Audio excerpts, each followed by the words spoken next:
Hello, Hey, Meg. how are you? I'm doing fine. Doing great. How are you? I love your ensemble. This blue is giving Syracuse Spring, get out of her way It vibes. is. Yeah, right. Thank you very much. Sapphire is my birthstone, so. Mhm. And you, look at you. Well, you might wonder if I'm going somewhere festive, and I'm not. But sometimes when I'm going to read my book to children, I wear this kind of look because I think it gives the kids a sense that I'm like not just here to talk about something boring, I'm here to be fun. Yeah.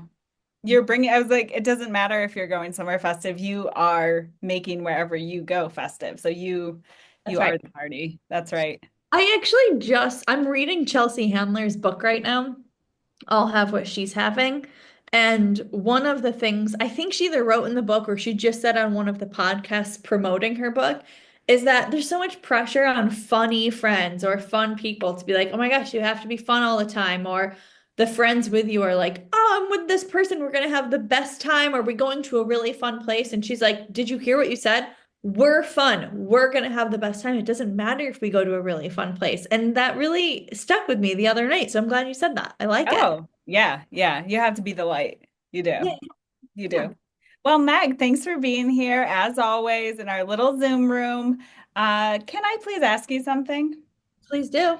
Okay, well, we were just vibing a little bit about books and Mhm. writing books, podcasts. You do all of this stuff, speaking, writing. I want to zero in on the formalized version of your calling, which is creating books. You created one book. Mhm. What's next? What are you working on? What are you thinking about?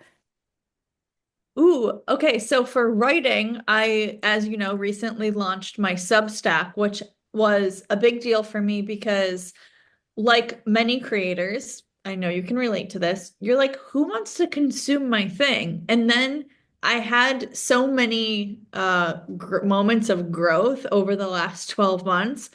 And I'm like, I don't care. I do it because I think that these are things that should be out there and I enjoy it so much. And if people write to me or send me a text and say like, "Hey, that was cool. I read it. I related to it." It completely makes my day. But Yeah. I also know that not everything I create every second is going to be people's favorites, and that's completely okay. It's about being vulnerable and putting yourself out there. So I'm enjoying this challenge of the Substack, which is not to overthink every single thing I write to make sure anyone who's subscribed is going to love it. Like they might not read some of it or love some of it. That's okay. These are just personal essays. And I have always dreamed of writing a book for adults that actually doesn't have to do with philanthropy. And I finally am working on it more seriously now. Over the last like few years, I've started it and stopped it so many different times.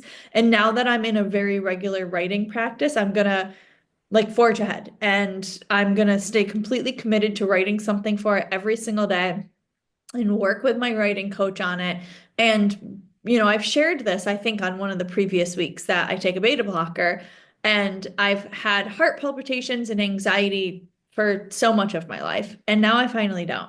And this idea that I can look back through this, it's like a fog lifted, and I can look back on my life through like childhood and adolescence and college and getting a career and getting married and having babies and going through sometimes just like regular life stuff and sometimes very challenging life stuff with so much anxiety. And then to find this sense of peace and freedom that's like, I'm just going to be fully who I am, be authentic, and like write about my experiences. And I hope it helps other people who have either also achieved that or who are seeking that or who are just interested in the experiences that other people have had in their lives. So that's what I'm working on that, doesn't have to do with philanthropy. And I always have it in my mind because I write a lot about philanthropy for work.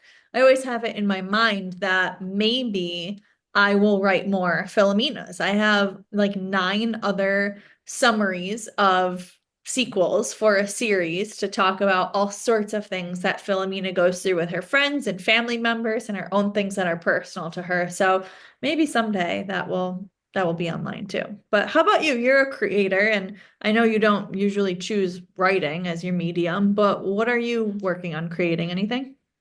Yes, I am. So, I was going to say I have a wonderful teacher right now. I have a kind of formal way of like kind of helping guide me through my process. I call her my teacher. A coach is a really good word for it as well. But there's a group of people who are all in this same kind of course where we're just recentering our creative practice. And then the first session, the first kind of like chunk of it was about kind of, setting your goals, setting your values, naming those so that you can actually build a path toward them, just like any goal. And now have started the project ideation phase. And I think what I really need to do, and that I have been dancing around for years, is to make a multi-episode stop motion animation. Oh, wow. Well, what does that even mean? Yeah, like I want to have like I think a 9 episode series that is kind of like a series of short stop motion animation films that kind of bring in a combination of three-dimensional stop motion animation, some live action, and each one is going to be a portrait of a different woman or girl in this fictional society that I've created.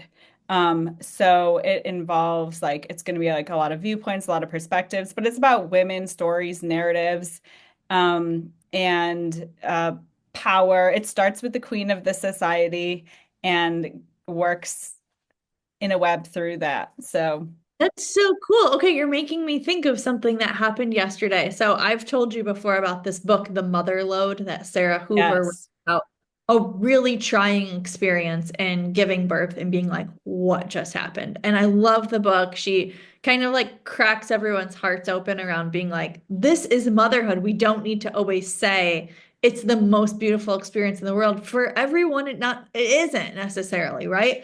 And she works in art and I subscribe to her Substack. And when you get the email that's like, you've subscribed, thanks for being here, she says, please email me a piece of art that's changed your life. And it doesn't have to be a physical piece, it could be anything. And so I emailed her and was like, I always think about, I'm not sure how to say the artist's name correctly, so you'll have to correct me. But when I studied abroad in Nice, France, I'd been nowhere. Like I grew up in upstate New York, that's just where I lived. And then I studied abroad and all of a sudden landed in, Europe.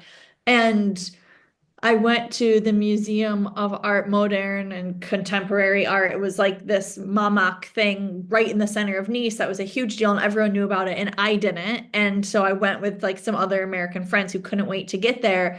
And these sculptures by Nikki de Saint Phalle. Yeah. Yeah. Oh my God, they Yes. blew my mind. Yeah. Completely showed me what it was like to like totally embrace and express femininity and Mhm. all of the things. Yeah. So Yeah, love no, it. I love those. I have a really close art friend and she lives in Philadelphia and we're always texting each other and she went to a show.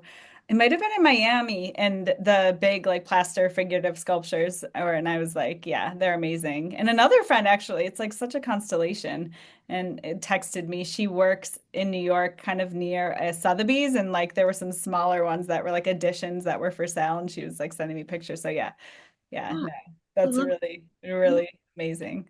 Okay, well, good for us. I'm glad that we're creating. Yeah, me too. We must. We have Yeah. to. My coach has told us that it's our moral imperative. And I love thinking, and I was like, it's good to hear somebody say that from the external world because you do sometimes sit in your studio, sit at your desk, and you're like, wait, why does this matter? But it could matter to like 2 people, and that's enough, like you said. Yeah, I love it. Okay, Yeah. good. Thanks for this question. Thanks, Meg. It's real juicy. I like it. I'll see you next All time, and I'm gonna come with a really juicy one for you. right. See you next week. See you then.